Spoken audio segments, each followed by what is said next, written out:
Alors, rapidement, j'étais invité ici en 2013, où on avait fait le procès Faut-il brûler le plan d'affaires. Je ne sais pas s'il y en a qui étaient présents.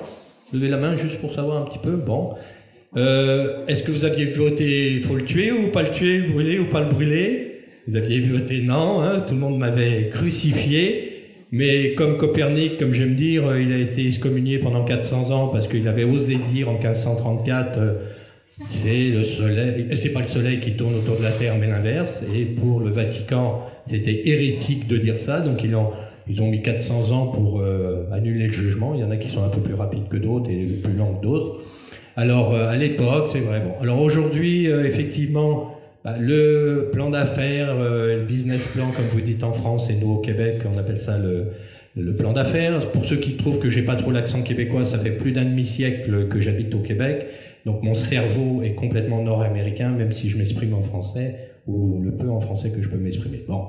Alors, rapidement, la base, il y a 15 ans, quand j'enseignais à HEC, on m'avait demandé d'enseigner le plan d'affaires, et rapidement j'ai dit, j'y crois pas, mais je peux l'enseigner, c'est facile, il y a 19 000 livres qui sont écrits là-dessus, il y a 22 millions de références sur Google, ce que c'est un plan d'affaires. J'ai donné ça à mes étudiants, ils sont aussi capables que moi de lire ça, et j'ai demandé à un moment à mes étudiants du MBA, j'ai dit, est-ce que vous voulez que je vous enseigne la vraie vie, le vrai entrepreneuriat? Et je dis, je veux l'unanimité, ils étaient 25, je dis, s'il y en a un qui est là pour le plan d'affaires, on va faire le plan d'affaires. Et j'ai eu cette chance que, effectivement, les 25, il y avait des hommes et des femmes qui lèvent la main et disent, oui, allez, on vous croit. Sans leur tordre le bras, là, j'ai dit, j'ai peut-être autre chose à vous proposer en tant qu'entrepreneur. Je crois que dans ma famille, ça fait 2500 ans qu'on est entrepreneur. Je vais vous dire la vraie vie, c'est tout. Est-ce que vous êtes intéressé? Et j'ai eu la chance. Et comme ça a bien marché, j'en ai parlé, conclusion, on en a fait la forme d'enseignement à HEC de ne plus spécialement faire de plan d'affaires. Et j'osais dire à l'époque, il y a 15 ans, c'est un peu moins hérétique aujourd'hui, puis avec le temps ça va l'être de moins en moins, que carrément même faire des business plans, c'est anti-entrepreneurial. On peut dire il faut en faire, c'est anti-entrepreneurial. Ça freine l'entrepreneuriat, et ça le freine depuis 40 ans. Parce que ça fait à peu près 40 ans que effectivement le mot business plan, le mot plan d'affaires est né, 1975 à peu près. Donc avant 1975, il y avait des entreprises qui se créaient et il n'y avait pas ce terme, il n'y avait pas cette structure, il n'y avait pas ce dogme, ce paradigme de dire qu'il faut faire d'un plan d'affaires. Sans ça, ça ne paraît pas sérieux si on a un projet. Alors dit quiproquo, et je vais vous expliquer tout de suite le parallèle avec Sinop parce qu'on n'a que 45 minutes et il faut que j'accélère parce que j'ai beaucoup plus de matériel que 45 minutes. Des quiproquos que, effectivement, si on ne fait pas un plan d'affaires, bon, on n'aurait pas de succès, donc, ou que en faire un, c'est un gage de succès, qu'on me le prouve. J'ai jamais vu, j'en ai lu 1500 des plans d'affaires, j'ai été membre de jury, la dernière fois que j'ai été membre d'un jury, il y avait 25 personnes qui se présentaient, on était 5 membres, il fallait qu'on donne 3 prix, et j'ai osé dire au président, est-ce que vous me permettez que je dise un mot avant que vous annonciez les lauréats? Il me dit oui, il l'a regretté après. J'ai dit bon, regardez, on a décidé 3 personnes, c'était un pitch de 2 minutes, pour vous dire de juger un projet sur 2 minutes que je trouvais complètement impertinent, pas raisonnable, mais on m'avait mis membre du jury ce jour-là. J'ai dit regardez, les 22 autres, c'est une ou quelques-uns parmi ces 22 qui va vraiment créer son entreprise et vraiment avoir un succès. Et je peux vous assurer avec mon expérience de vieux que les 3 lauréats, vous démarrerez jamais et ça réussira jamais. Je voulais compenser un peu ceux qui n'avaient pas été sélectionnés pour leur dire continuez. C'est pas parce que vous avez 5 personnes devant vous qui sont en train de vous dire c'est ça les 3 meilleurs projets et tout. Parce que je suis toujours un petit peu presque ému de dire à quelqu'un ça marchera pas ou quoi que ce soit, et la preuve c'est que souvent c'est des gens sur lesquels on n'avait pas misé ou dit que ça allait être un bon projet, que ça marche, on ne sait pas. Deuxième chose, motive pas, montrez-moi mon expérience, j'en ai jamais vu, et j'ai été dans pas mal d'organismes de soutien à l'entrepreneuriat là que j'apportais Sinop versus le business plan. où on a des gens, on dit voilà, on est l'organisme, on va vous soutenir, on va vous expliquer pendant 3 mois, 6 mois, on va vous aider à faire un business plan. Et que les personnes aient un grand sourire, on peut-tu commencer tout de suite, hein? J'en ai jamais vu. Avoir un grand sourire ou quoi que ce soit. Bien souvent même, ça décourage un petit peu. Oh, il va falloir du temps, vous allez voir, il y a ci, vous allez travailler, on va vous donner des formations, on va vous donner des cours, on va vous parler de finances. Bon, alors, au Québec, on avait des CLD, des organismes de soutien, qui aujourd'hui sont tous fermés, malheureusement à cause un petit peu de moi, parce que le gouvernement donnait 500 millions par an, et on s'apercevait que, effectivement, comme on en parlait un peu, l'évaluation, ben nous, on a le gouvernement qui a évalué, et dit 500 millions pour ça. Même s'ils n'étaient pas là, il y aurait eu quand même des entrepreneurs dans la vie, parce qu'il ne faut pas oublier que tous les organismes de soutien, c'est pas vous l'entrepreneuriat, quand je dis c'est pas vous. Il y a 80% des gens qui démarrent sans faire appel à du soutien. Donc ce que vous avez, c'est une clientèle très particulière. Donc, quand je dis très particulière, qui existe, qui est là pour être aidée, mais comme je dis, ils ont besoin de bretelles, de ceintures et de tenir leurs pantalons quand ils traversent la rue, parce que c'est des gens un petit peu plus insécures, qui ont besoin un peu plus de soutien que d'autres, et puis d'autres vont dire j'ai pas besoin de soutien. Donc, faut pas généraliser de dire tout ce qui passe dans les organismes de soutien, c'est ça l'entrepreneuriat national, local, régional, quoi. Donc, souvent, ça décourageait des gens déjà de venir, d'aller voir ces organismes, parce que c'était vraiment template, là voilà comment on va vous faire, ça dure tant de temps, ça commence à telle date. J'avais des organismes qui disaient « Ah ben non monsieur, vous avez raté, c'était la semaine dernière que commençait notre cohorte ». Hein, comme si l'entrepreneuriat, il fallait être né la bonne journée, entre guillemets, ou avoir une idée, le bon mois ou quoi que ce soit. C'est pour ça que le MOOC que j'ai organisé, c'est un MOOC qui est ouvert 24 heures sur 24, en tout temps on peut commencer le MOOC, que je vous montrerai tout à l'heure. Parce que je dis, je peux pas dire, ah mon MOOC, moi il commence le 15 juin. Hein, donc, puis il va finir fin juillet, il dure 6 semaines. Bah, après, on va peut-être le refaire au mois d'octobre. Bon, s'il y a un entrepreneur dans le monde, j'ai 14 000 personnes qui me suivent sur mon MOOC, qui se sont inscrits au MOOC. J'en ai dans 72 pays, hein, même avec le décalage horaire, entre guillemets, je ne sais pas à quelle heure il faudrait commencer ou pas. Ne doit pas être un cours de gestion, malheureusement. Hein, souvent, l'encadrement, j'appelle ça plus un encadrement qu'un accompagnement. Dans des organismes de soutien, on vous donne un cours de gestion. On va vous montrer un peu la comptabilité, les aspects juridiques, on va t'expliquer ce que c'est le marketing. Alors, on avait des programmes comme ça au Québec, 180 heures. Il fallait s'inscrire à 180 heures de formation pour poursuivre son projet et à la fin faire un plan d'affaires. Et puis c'était des classes, presque tout le monde en même temps, le même jour, quoi que ce soit. Complètement inutile d'après moi. Si on veut prendre un cours de gestion, on s'inscrit à des certificats, cours de gestion, on suit des MOOC ou quoi que ce soit. Il y a d'autres façons de prendre un cours de gestion que de suivre un parcours entrepreneurial pour avoir des bases de gestion. Et quand je parle de ces bases de gestion, je ne veux pas dire qu'on n'en a pas besoin en tant qu'entrepreneur, mais on en a besoin peut-être que de certaines, à certains moments, et non pas de façon, voilà, toutes celles que vous devez maîtriser, et puis à tel moment. Je suis pas sûr que d'être un expert comptable, entre guillemets, quand j'ai un expert comptable, d'avoir des cours de comptabilité dès le début d'un projet, si ça étouffe pas plutôt le projet qu'autre chose, et on le verra tout à l'heure. N'épargne pas de temps, d'accord?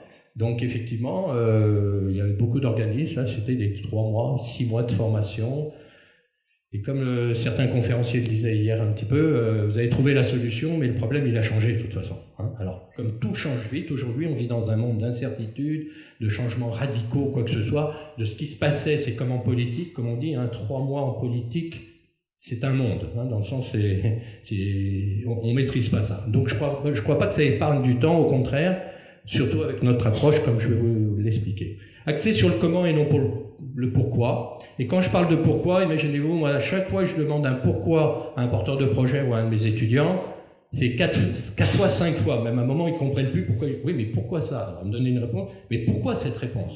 Et vous allez voir 5 fois. Je vous demande de faire l'exercice. Et quand on arrive à la 5e réponse, on est très loin de la première réponse du premier pourquoi. Hein? Pourquoi tu veux, je prends un projet de restaurant, oui, bon. Et pourquoi tu crois que les gens vont au restaurant? Ben, pour manger. Bon. Et pourquoi ils y vont pour manger? Ben, parce qu'ils ont faim. Et pourquoi ils auraient faim? Et à un moment, on s'aperçoit à la toute fin, il dit, bah non, c'était pour fêter l'anniversaire de ma femme ou de mariage qu'on va au restaurant et non plus pour manger. Vous voyez, c'est en posant le pourquoi, du pourquoi, on va aller à l'essence même d'un besoin, ce qui est prioritaire dans notre approche finale. très statique. En général, on met un certain temps pour l'écrire. J'ai rarement vu, pour dire je n'ai jamais vu un business plan où on disait voilà la version A, voilà la version B si ça marche pas, voilà la version C. Alors j'ai eu des gens des fois qui m'ont dit ah monsieur Aneno, moi j'en suis à ma 27e version de mon plan d'affaires. Alors là je leur pose en combien de jours, semaines ou mois là pour voir un petit peu. Bon. Alors si on me dit oui un plan d'affaires c'est pour être refait tous les 15 jours, ben, il y a peut-être une autre façon de faire ça, de ne pas perdre son temps à l'écrire, puis d'être dans l'effectuation que vous connaissez peut-être, puis on va pas l'écrire, on va le vivre. Ça ne sert à rien de l'écrire si c'est pour le changer tous les matins. Cherche des certitudes, c'est ça un business plan, on va vous dire voilà, dans 1 an, dans 3 ans, dans 5 ans, comme si nous, on était capables de prévenir l'avenir. Ben, même les gouvernements, ils ne sont pas capables de prévenir l'avenir. Hein, vous avez vos gilets jaunes, je ne crois pas que personne n'avait prévu ça il y a 2 ans. Nous, au Canada, on a eu un gars qui s'appelle Trump, qui du jour au lendemain, on a 25 ans de libre-échange avec les États-Unis, qui représente 70% de notre commerce international, et l'économie canadienne est une économie d'exportation avant tout et d'importation, et qui décide comme ça un bon matin, un petit tweet, vos avions bombardiers, 200% de droits de douane. Votre acier, votre aluminium, 25%. Et qui décide avec l'accord de libre-échange entre le Mexique et les États-Unis que c'est fini. On arrête tout, c'est bloqué. Hein. Et là, vous avez fait, vous, un plan d'affaires, vous êtes une petite entreprise, même un plan de développement des affaires, qui a fait un projet, dire, oh, on vend 70% de nos exportations aux États-Unis, donc beaucoup de PME canadiennes et québécoises ont leur principal marché, qui est un très riche marché américain, avaient prévu des investissements, des innovations, je ne sais quoi, de forts investissements, et puis là, vous avez une personne qui du jour au lendemain. Alors ça peut être une personne, ça peut être une technologie, ça peut être une loi qui se passe, ça peut être socio-économiquement qu'est-ce qui se passe. Pensez, comme je vous dis, à vos gilets jaunes. Donc nous, on ne cherche pas des certitudes, on essaye au contraire d'apprivoiser le monde incertain dans lequel on vit. Et ça, c'est tout un état d'esprit. Hein, de dire, moi, je suis pas sûr. Le taux de change, le prix du pétrole, je ne sais quoi. J'ai visité avec mes étudiants il y a 15 jours, imaginez-vous, il n'y a que 2 entreprises françaises qui restent dans le milieu du rotin. Si vous savez, moi j'ai fait du rotin, je suis un vieux, on faisait ça à l'école pour faire les cadeaux, fête des mères et tout. Et il me dit, Claude, l'Indonésie vient de décider, 80% des exportations du rotin dans le monde, vient de décider de mettre un blocus sur les exportations, ils ne veulent plus exporter le rotin. Il dit donc il faut que j'achète la junte militaire pour avoir des règles. On est loin d'un business plan hein, que vous mettez, il faudra que j'achète des militaires en Indonésie, hein, avec des pots de vin à droite à gauche pour pouvoir être approvisionné en matière première.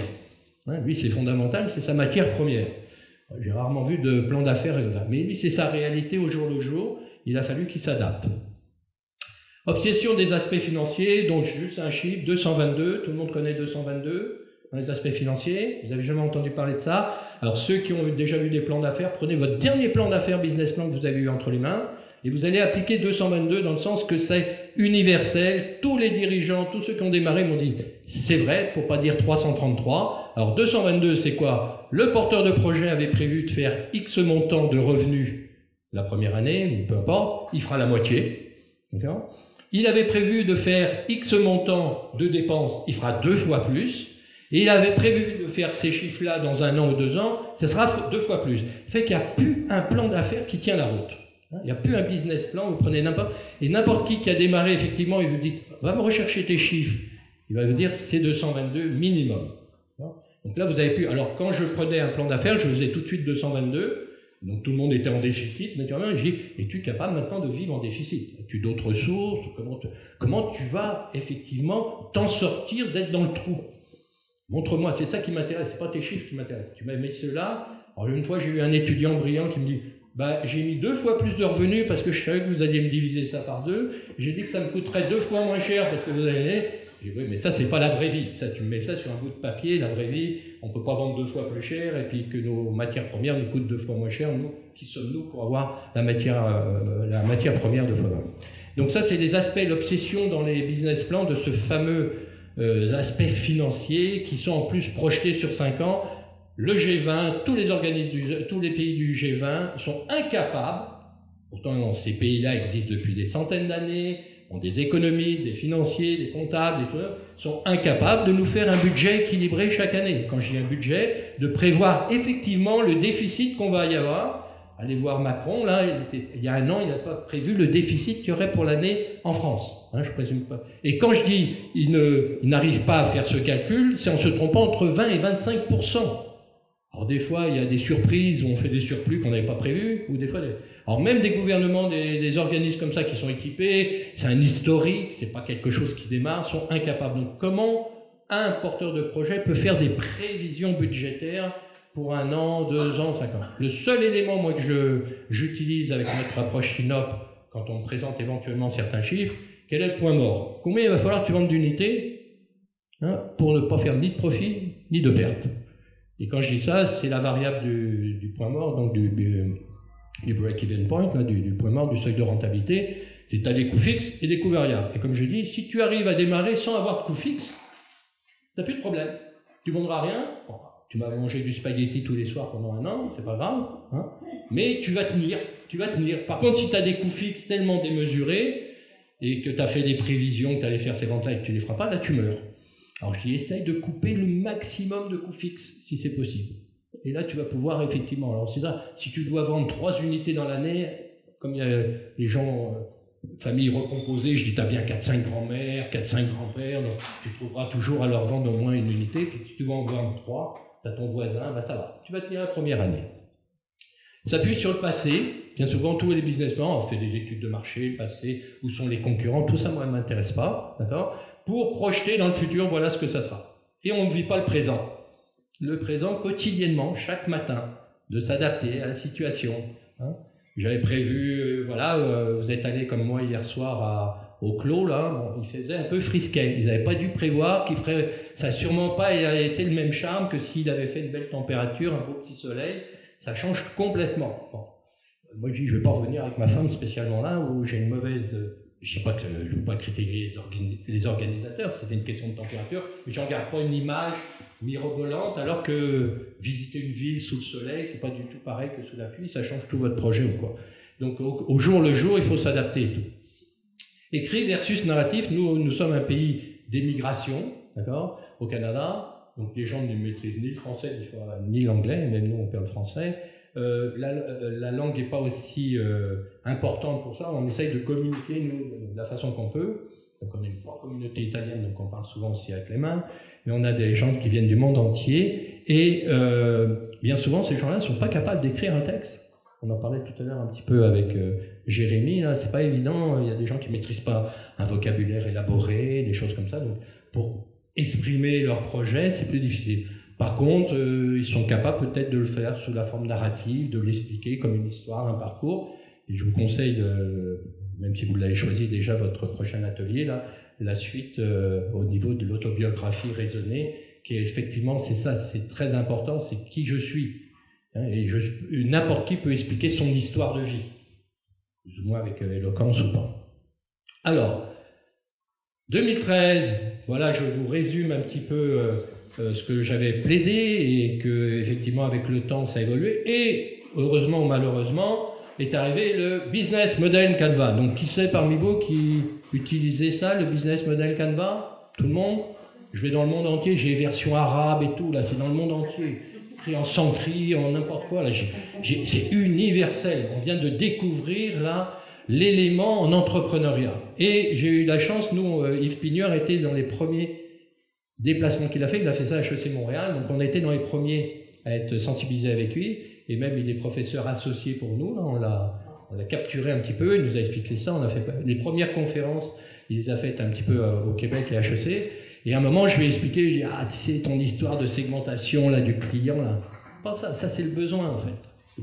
Arrête de me dire, il y a une segmentation de besoin, de clientèle ou quoi que ce soit, c'est le besoin. Puis ta proposition de valeur, ça fait un mot scientifique, ça fait bien, c'est la solution. Donc il a écrit le 2e livre, alors modestement je vous dis ça, ils ont écrit le 2e livre, et je vous expliquerai tout à l'heure avec mon analyse sur le besoin qui pour moi est essentiel. Ils ont écrit Value Proposition, là, donc la suite, qu'ils ont développé ces 2 cases-là importantes.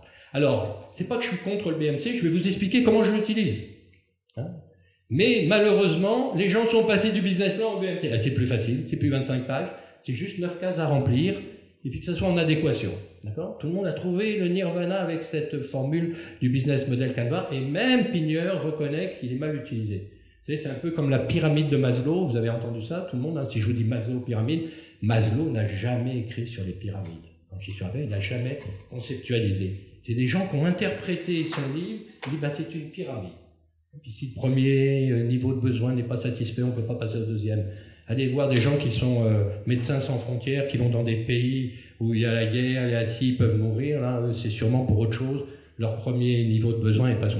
Alors pour vous dire, des fois, il y a, pareil avec mon approche Synop, on me dit, c'est le nouveau business plan, il s'appelle Synop. Alors, je suis obligé d'écrire, non, vous n'avez pas compris, c'est pas ça que je voulais dire. Vous m'avez mal interprété, mais à un moment, ça se diffuse sur la toile et on est foutu.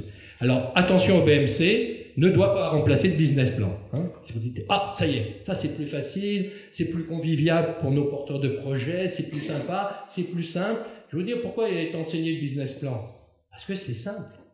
Et à midi, je vous ferai le défi si vous voulez. Vous me donnez n'importe quel projet, je vous écris un business plan en 5 minutes, et ce business plan sera le plus beau business plan que vous n'aurez jamais vu dans votre vie. Je suis capable d'écrire en 5 minutes. Pas parce que je suis brillant. Je vais mettre sur Google, je vais mettre template business plan dans n'importe quel modèle, et je vais avoir 4 modèles parfaits gratuitement. Donc ça vaut rien. C'est comme des recettes de cuisine. Pas parce que je sais écrire une recette de cuisine, je vais aller mettre sur Google, dorade, tomate, piment, recette. On va me sortir une recette, on va dire, Nanou, c'est un grand chef, il arrive de Lyon, il a été à l'Institut Bocuse, il est capable. Pas du tout, je ne sais pas faire cuire un œuf sur plat. Et je vais vous écrire une super recette. Donc c'est comme ça que je valorise, entre guillemets, ou évalue le business plan. D'accord ? Alors surtout ne pas passer du BMC, du business plan au BMC, ne prends pas en compte le porteur de projet, c'est drôle, hein, c'est juste le projet là. Alors prenez la suite de l'atelier, là, qui est, peu importe le pilote là, hein, c'est la voiture. C'est ça qui est le plus important. Allez voir les gens de Formule 1, ils vont vous expliquer, c'est peut-être le pilote qui fait la différence. La preuve, c'est qu'il y a 2 voitures dans chaque écurie. Et c'est drôle, ils n'arrivent pas en même temps, les 2 voitures. Hein. Donc il y a un pilote qui doit peut-être influencer un petit peu le résultat de la course. D'accord ? Alors, c'est une projection dans le futur. Alors j'aurai un partenaire clé, voilà mon activité clé, voilà ce que sera mon réseau, voilà ma communication, voilà mes revenus, hein, et voilà le besoin que je comblerai, et voilà ma solution. Tout est beau, et un vrai bon business model Canva, c'est en fait qu'il y a une adéquation entre ces 9 cases. Hein. À un moment, il faut que ça soit en adéquation. Malheureusement, et puis on projette. On dit, voilà, j'aurai ça, j'aurai ci, j'aurai bon. C'est dans le futur. Et malheureusement, dès qu'il vous manquera une chose, tout le business model Canva tombe. Il devient caduc. Et là, il faut tout recommencer. Mais parce qu'on a été dans l'action qu'à un moment, on s'est aperçu que peut-être une case, mon fameux fournisseur, hein, que je pensais m'approvisionner, je connais ses prix, j'ai fait tous mes calculs, et quand je vais le voir la première fois pour lui commander, il me dit, monsieur, je ne peux pas vous vendre au Québec. Parce que j'ai signé un contrat d'exclusivité avec quelqu'un depuis 10 ans, et puis sur ce territoire-là, je ne peux pas. D'accord ? Alors mon frère était dans le médical, et tout, à un moment, on faisait du trafic international pour 3M. Il y a comme ça des multinationales qui ont des territoires où ils ne vendent même pas le même prix. Mon frère me dit, achète-moi ça au Canada, et ça coûte 2 fois moins cher qu'en France, tu vas me les envoyer, moi je veux les... Il me dit, c'est pour vendre où, monsieur ? Je dis, c'est pour envoyer à mon frère en France, je ne peux pas vous le vendre. Je dis, comment ça, j'ai le droit de vous l'acheter, là ? Il a fallu que je contourne acheter ça pour le Québec, pour faire du trafic carrément. Vous avez un trafiquant devant vous, là, mais c'est avec 3M, alors c'est pas grave, c'était pas de la drogue. Mais pour vous dire, et puis ça change tout un projet là, à ce niveau-là. Alors, projection dans le futur. Si une des cases devient impossible, tout le business plan est faux, ça tombe. Et on va s'apercevoir, après qu'on ait tout bâti, notre business model Canva, on peut commencer un projet. Alors, comment je l'utilise ? Je vais vous donner comment je l'utilise, et je ne rejette pas tout le business model Canva, parce qu'il y a une cohérence dans cet outil-là. C'est que je dis à mes porteurs de projet, on peut démarrer de n'importe quelle de ces cases. Démarrer. Hein, mon millefeuille, là, je vais commencer avec une case. Alors, à titre d'exemple, je vous donne un petit peu des Canadiens, Justin Bieber, Céline Dion. Bon, c'est des gens qui ont quand même 90 millions de fans sur leur page Facebook. Donc quand Céline dit « Tiens, je vais lancer un nouveau parfum qui va s'appeler Céline », elle n'a rien fait encore, et il y a déjà 1 million de personnes qui disent où c'est que je peux l'acheter, moi je suis en France, où c'est que je peux l'acheter, moi je suis en Californie, où je peux l'acheter. Donc elle a déjà un réseau, juste comme ça par un clic, ça ne coûte rien en publicité, elle peut déjà annoncer. Puis de là, elle peut bâtir effectivement son parfum. Alors elle va trouver sûrement un sous-traitant qui fait le parfum, c'est pas elle qui le fait, elle va trouver des réseaux de distribution, des alliances, quoi que ce soit, et elle va bâtir son modèle. Ça peut être aussi bien aussi, je sais pas, au niveau des coûts, je connais quelqu'un, moi, qui est prêt à me donner sa matière qu'elle jette. Mais il veut pas la donner à n'importe qui, il est prêt. C'est mon père, c'est un membre de la famille, un ami. Il dit, moi j'ai des rebus, là, puis je suis prêt à te les donner. J'ai de l'huile, beaucoup d'huile, il fera peut-être des cosmétiques avec ça, mesdames, c'est avec l'huile de friture et l'huile de voiture, des fois, qu'on vous vend des produits comme ça. Ça peut être, j'ai un brevet. Je suis un doctorant, je travaille beaucoup sur les doctorants parce que 17% des doctorants maintenant sont capables d'avoir un poste universitaire. Puis c'est des gens pendant 5 ans qui ont travaillé quand même sur quelque chose, des fois techniques, en biotechnologie, en je ne sais quoi. Et on essaye de former ces doctorants à l'esprit entrepreneurial, de dire, voilà, moi j'ai découvert quelque chose, une molécule ou quoi que ce soit, qu'est-ce que je fais? Alors il va partir de cette case-là, d'un brevet, d'accord? Alors ça peut être aussi un partenaire clé. Pour X raisons, j'ai un partenaire que les autres ne peuvent pas avoir, mais moi que j'ai, et on démarre notre business model. Alors comme un millefeuille, je mets une feuille par une feuille par une feuille, et je bâtis mon business model Canva, donc qui n'est pas du futur, c'est du présent au quotidien. Et si à un moment j'arrive sur une case où je bute, que ça va pas, je vais faire itérativement, je vais revenir en arrière sur les autres cases, et au moins j'aurai que quelques cases à changer, que tout l'édifice s'écroule. C'est un petit peu comme dire, je peux faire un super plan d'architecte de bâtir un château, et quand j'arrive sur le terrain, je m'aperçois qu'on est dans les sables mouvants.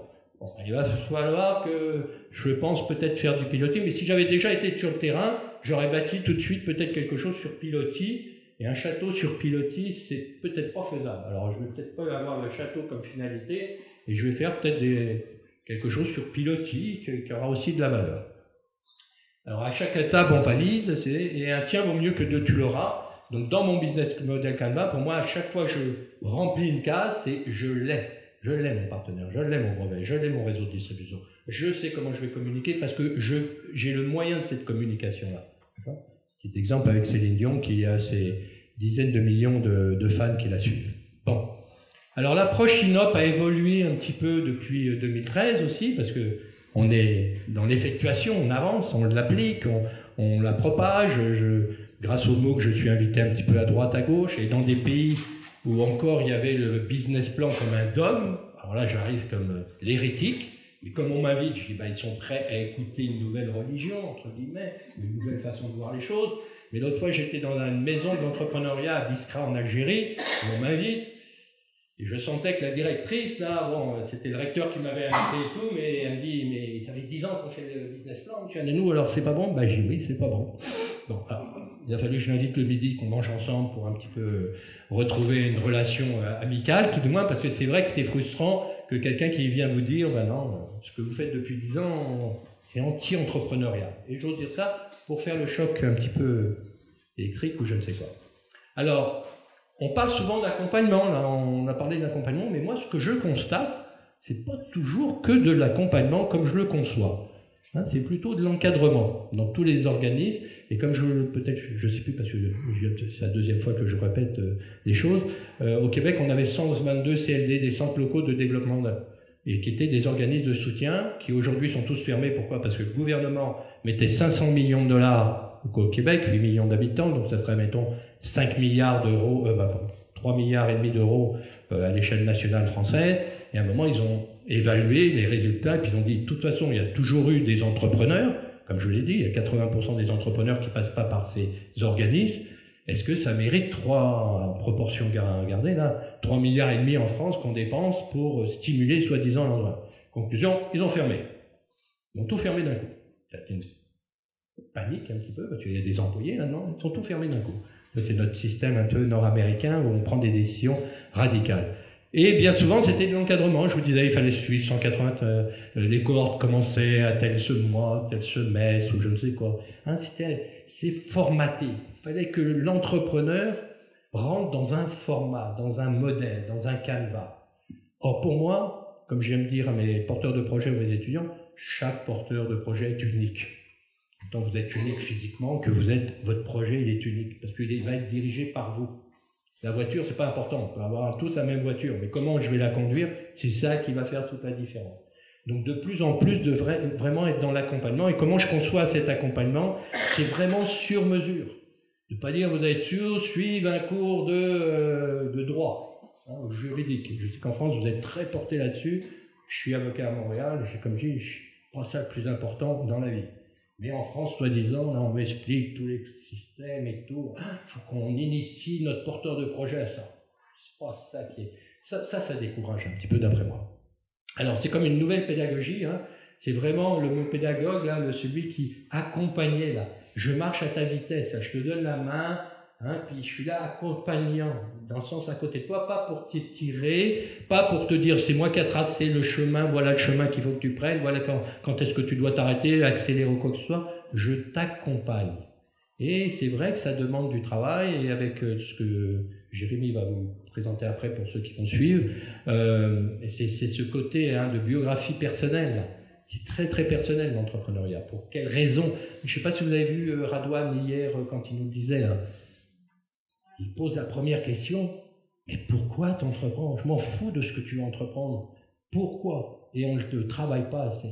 Et si vous le travaillez moindrement, vous allez comprendre que tout va être adapté en fonction de ça.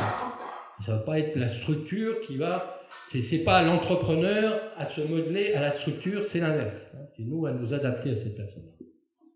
Et au pire, comme on parlait d'évaluation, je peux vous assurer avec cette approche-là d'accompagnement et avec notre approche FinOp, c'est ce que nous disait Alain Fayol hier pour l'évaluation, d'accord, c'est donc la satisfaction du client.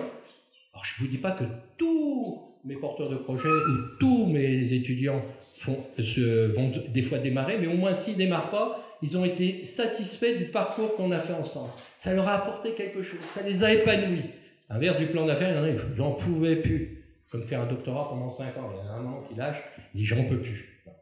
Et ils ressortent comme le chat échaudé qui craint l'eau froide, là, comme une mauvaise expérience. Alors moi je me dis, au pire, ils vont être satisfaits de, ouais bon, ils sont peut-être pas prêts, il y a peut-être des facteurs qui font qu'ils démarrent pas, mais ils ont aimé le voyage. Hein, et puis c'est ça pour moi le plus important. Après ça, même ce voyage qu'ils ont fait, ils ont appris des choses. Alors que d'après moi, vous donnez un cours sur 6 mois, 3 mois, quelqu'un qui suit un plan d'affaires avec vous, qui suit un plan d'affaires qu'on lui a dit de faire ou quoi que ce soit, un business plan, et qui finit pour à la fin de ne pas démarrer ou que ça échoue, il n'a rien appris. C'est ma conviction, là. Il ne ressort pas avec quelque chose qui va lui être utile dans la vie. D'accord ? De dire, à part j'ai peut-être perdu du temps qu'on m'a fait écrire quelque chose, travailler sur quelque chose, c'est ma conviction, je sais qu'il y en a certains qui ne la partagent pas. Et s'applique donc plus l'approche FinOp, moi c'est vraiment le démarrage, c'est pas le développement des affaires, qui est autre chose. Je suis même un peu contre la planification de certaines choses, surtout à certains moments. Alors je dis pas qu'à un moment on peut pas faire un plan stratégique, un plan marketing, un plan financier, après pour du développement, ça c'est une autre histoire. Mais en démarrage, ne planifions pas trop. Et à la limite, avec notre approche FinOp, nous sommes vraiment une pépinière. Nous on est vraiment des géniteurs, ce que j'appelle, d'accord, à l'entrepreneuriat. Qui, par la méthode FinOp, on a des gens qui sont effectivement satisfaits d'avoir ce qu'ils ont vécu avec nous, qui ont appris des choses et qui veulent passer donc à continuer à vraiment développer leur entreprise. Et là, on peut aller un peu plus dans des accélérateurs, incubateurs. Et c'est ce qu'on oublie souvent. Aujourd'hui, dans tous les pays, on a créé plein d'incubateurs, d'accélérateurs, mais on n'a pas semé en aval. Il y a beau de faire des pépinières pour arroser, pour faire pousser, et si on n'a pas de graines, ça sert à rien. Et c'est là-dessus qu'il faut aller chercher. Parce qu'une de mes convictions aussi, c'est que toute personne a au fond de lui-même une petite graine d'entrepreneur qui peut être différente, qu'il faut l'arroser, cette petite graine. Si personne ne l'arrose, elle ne va pas germer, elle ne va pas pousser. Et c'est là qu'il y a beaucoup de... Je m'excuse des fois pas de critiquer la France, mais hier j'apprenais qu'il y avait encore des petits problèmes. L'entrepreneuriat féminin a pendant pas mal d'années en France été sous-estimé. Nous, dans mes cours, c'est 2 tiers de femmes maintenant qui entreprennent. Les femmes entreprennent presque plus que les hommes en Amérique du Nord, à part dans les milieux technologiques. Avant d'entreprendre, c'est un petit peu ce que presque pourrait vous présenter Jérémy, l'atelier suivant, se connaître, introspection. Alors comme je disais, quand je fais venir moi des invités entrepreneurs pour montrer un type de modèle à mes étudiants, pas à copier, mais un type de modèle, la première question que je leur pose, vous étiez quelle petite fille à 5 ans? et à 8 ans.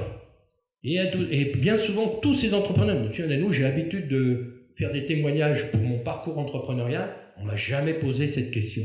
Je dis, mes étudiants ne savent pas encore ce que vous faites maintenant aujourd'hui, et ils vont voir que c'était déjà inscrit. La petite graine, on l'a identifiée.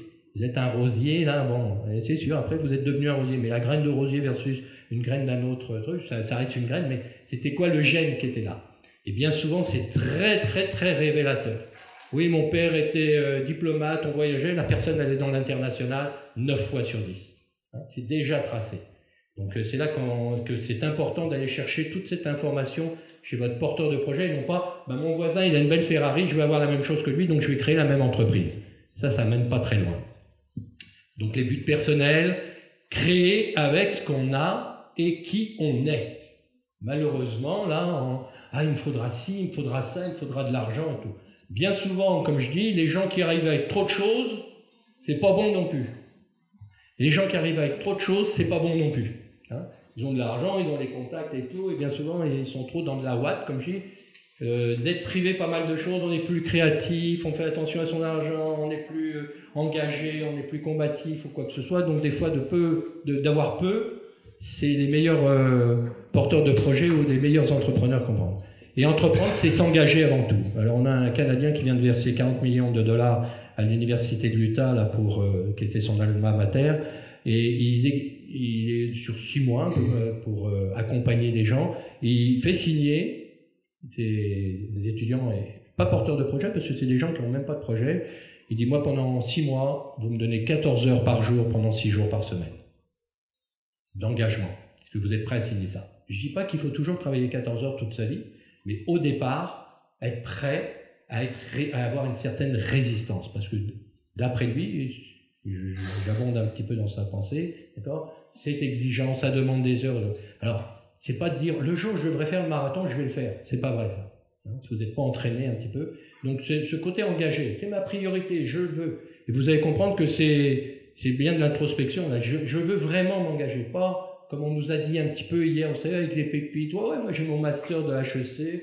Je vais venir m'amuser pendant 6 mois, 8 mois à faire un projet dans un truc de pépite ou d'ailleurs. De toute façon, j'aurai un boulot, j'aurai un emploi ou quoi que ce soit. Non, des gens vraiment engagés, qui viennent pas en dilettante. Alors voilà l'approche FinOp. Alors, je vais vous donner l'adresse du MOOC parce que je ne peux pas vous expliquer ça en 45 minutes et surtout avec déjà les choses que je vous ai dites. La base, regardez, une spirale. Entreprendre, c'est une spirale. Hein, comme une tornade, doucement, ça commence, puis ça prend de l'ampleur. Ça commence pas tout de suite gros et puissant et final. D'accord? Ça, c'est Frankenstein. Donc ça commence par un petit fœtus, une petite cellule souche. D'accord? 4 éléments principaux, le côté holistique, entre l'entrepreneur, le projet et l'environnement. On n'entreprend pas à 7 comme on entreprend à Montréal, comme on entreprend à Kinshasa, comme on entreprend à Tokyo. D'accord? Il y a une question d'environnement, de loi qui s'applique ou quoi que ce soit. Alors les composantes du côté holistique, c'est l'entrepreneur, l'environnement et le projet. Et le projet, s'il est en adéquation avec votre parcours de vie, avec les ressources que vous avez, les connaissances que vous avez, eh ben, ça devrait être une adéquation qui fonctionne.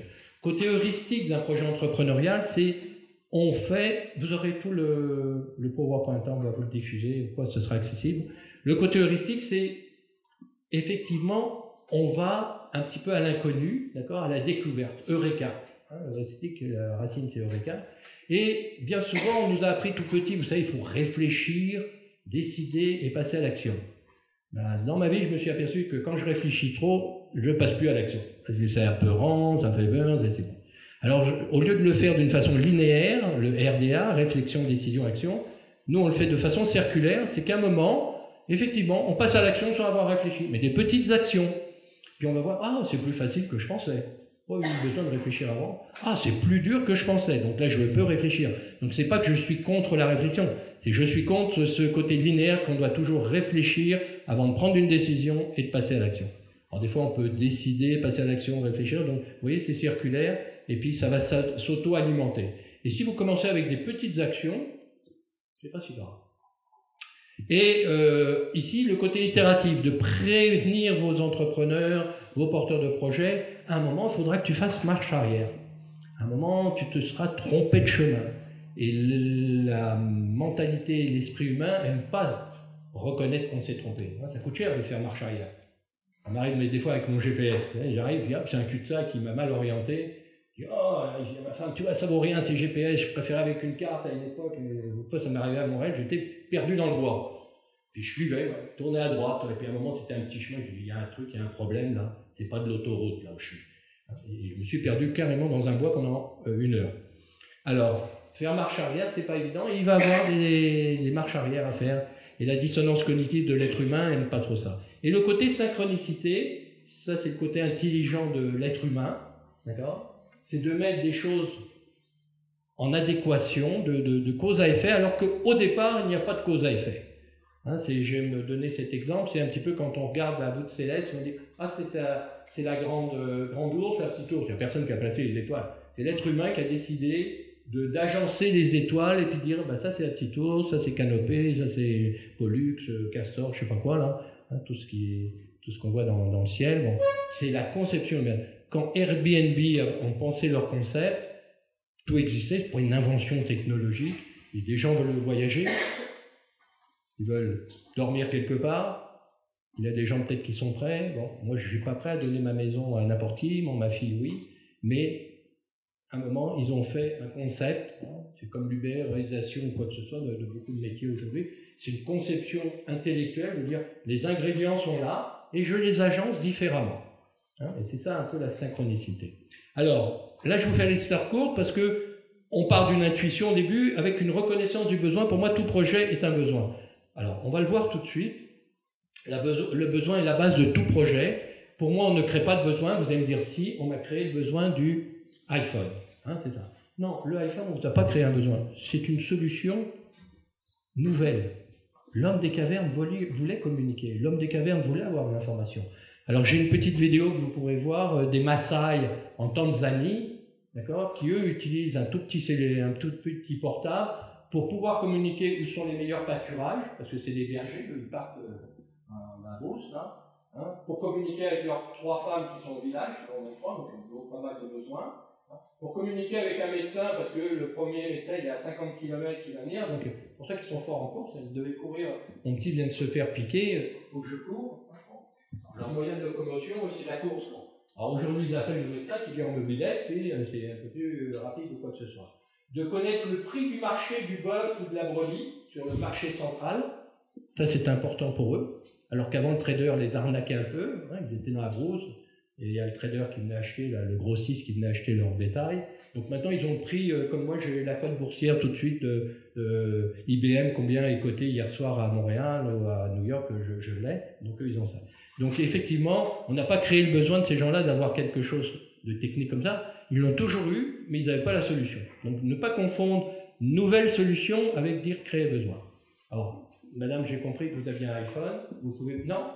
Quels sont ceux qui n'ont pas de iPhone ou de téléphone intelligent? Ça va. Nous sommes les 2 hommes libres de la salle. Ils ne peuvent plus s'en passer. Et mes étudiants et mes étudiantes, encore moins. Ils couchent avec, sous l'oreiller ou sur l'oreiller. Ils ne pas plus loin que ça, leur iPhone, leur téléphone. Alors, tout à l'heure, je vous ai expliqué, avec mon histoire de besoin, on va y arriver. Là, aujourd'hui, c'est des molécules de besoin. Donc, un besoin est un méta-besoin. C'est un assemblage, comme en chimie. Je ne veux pas vous faire des peurs, là. On peut presque parler de chimie. S'il n'y a plus des besoins simples. On va le voir. Et Max Neef, je voulais créer, c'est quoi, comme le tableau de Mendeleïev. Vous savez, en chimie, j'ai dit, il faudrait que je bâtisse ça. Alors, Max Neef, vous irez voir, a créé les besoins de base de l'humain. C'est une matrice de 36 cases, je n'ai pas le temps de vous la proposer là, elle est sur notre MOOC, et ça s'appelle Matrice. Et là, je dis, ok, c'est Mendeleïev, il m'a fait, maintenant je peux expliquer, ma chaise, elle est composée de quoi? Alors, ça donne des pistes pour mes entrepreneurs à comprendre qu'est-ce que je devrais peut-être rajouter dans mon méta-besoin que j'ai oublié de composantes. D'accord? Et par contre, on peut stimuler des besoins.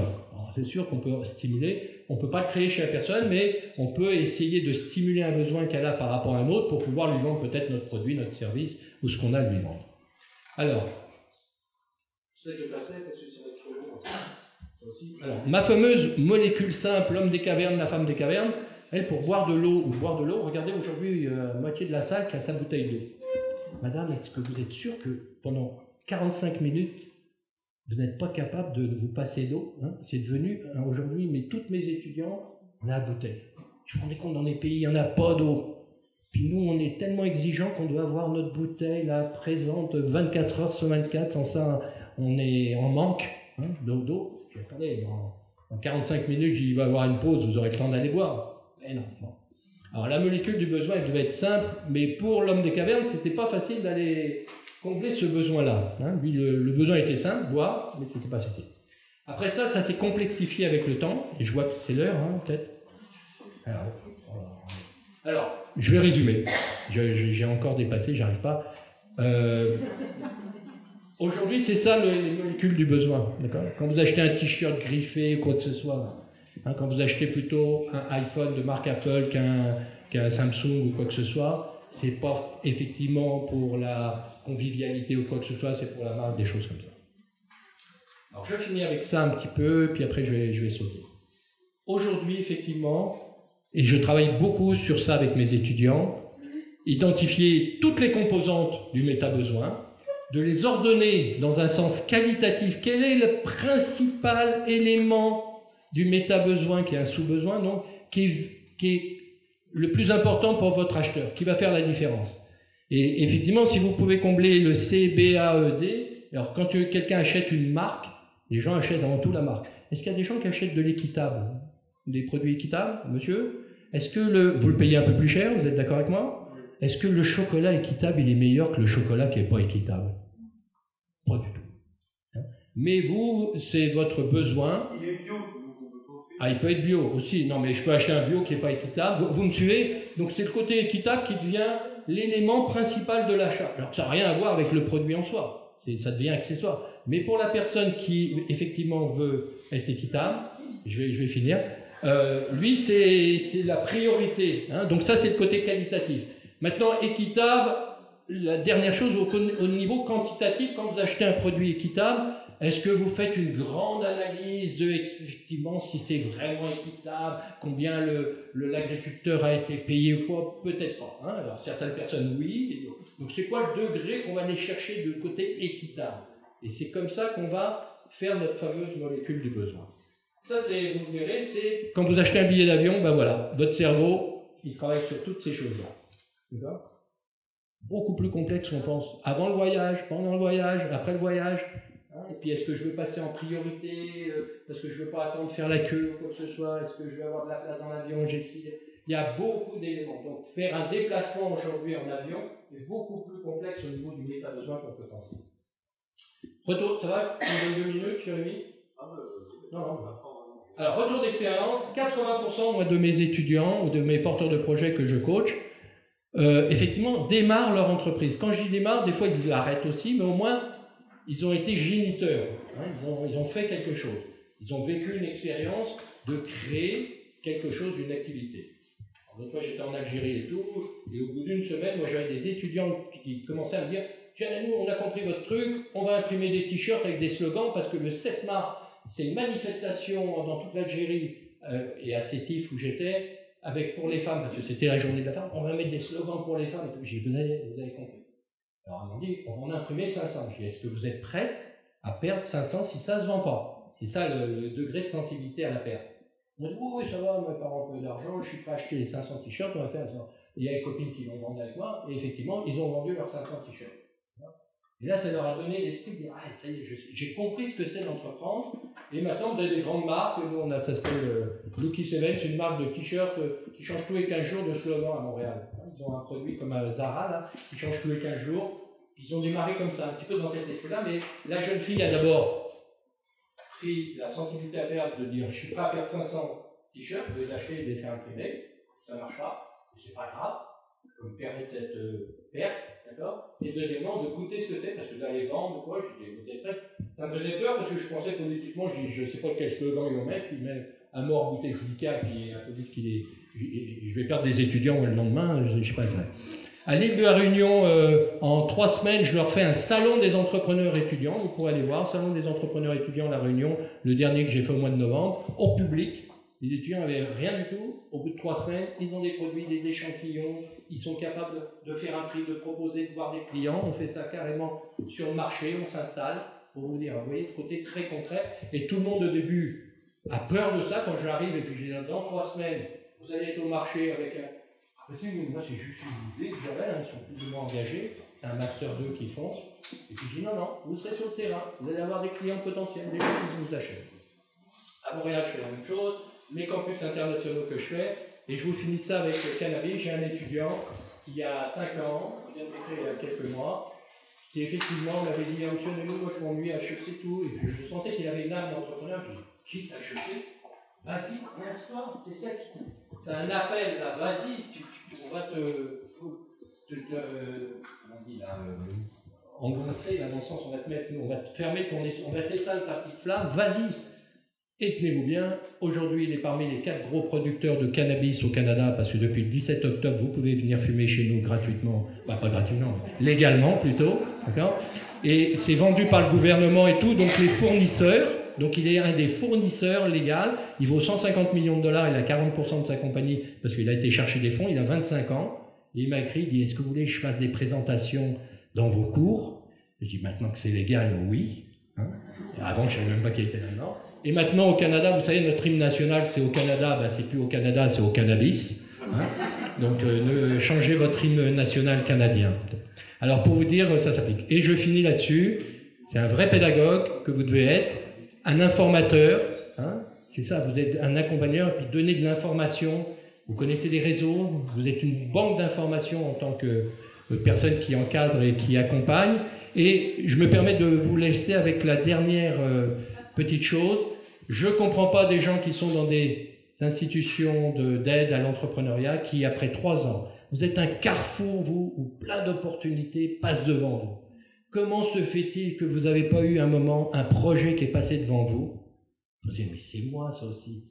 Je serais très complémentaire avec... C'est pas de lui voler son idée ou son projet, mais de dire, il faut que je m'associe, je quitte ma job tout de suite, c'est ma vie qui est là. Si vous allez en avoir 3 dans votre vie, donc si vous voulez rater les 3, et vous êtes un carrefour où ça passe, hein, vous avez un choix. Des gens qui travaillent ou quoi ont un petit peu moins de cette opportunité, ce type d'opportunité qui passe. Donc ce que je vous dis, je comprends que vous pouvez avoir des contraintes familiales ou autres, mais au moins d'avoir cet état d'esprit, cette flamme dans les yeux, hein, quand vous avez un porteur de projet, dire, mais je devrais être assis à côté de toi là.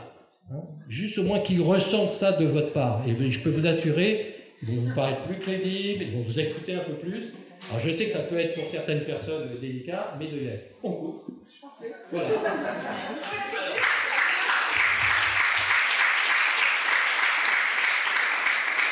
Comme je ne maîtrise pas mon temps, à midi, s'il y en a qui veulent me poser des questions, parce que je n'ai pas un temps de questions en 45 minutes, j'arrive vraiment pas. Ça c'est l'adresse, le PowerPoint va vous être envoyé, puis ça c'est l'adresse du MOOC où il y a toute l'approche FinOp avec des capsules. 14 000 personnes me suivent dans 60 000 pays, pour vous dire. Et je reçois des courriels, et je reçois des courriels de gens comme ça qui disent, monsieur Ananou, grâce à votre parcours, j'ai créé mon entreprise, ça fonctionne, merci. Et ça, c'est le plus beau des salaires que je peux recevoir. Alors merci et bon congrès.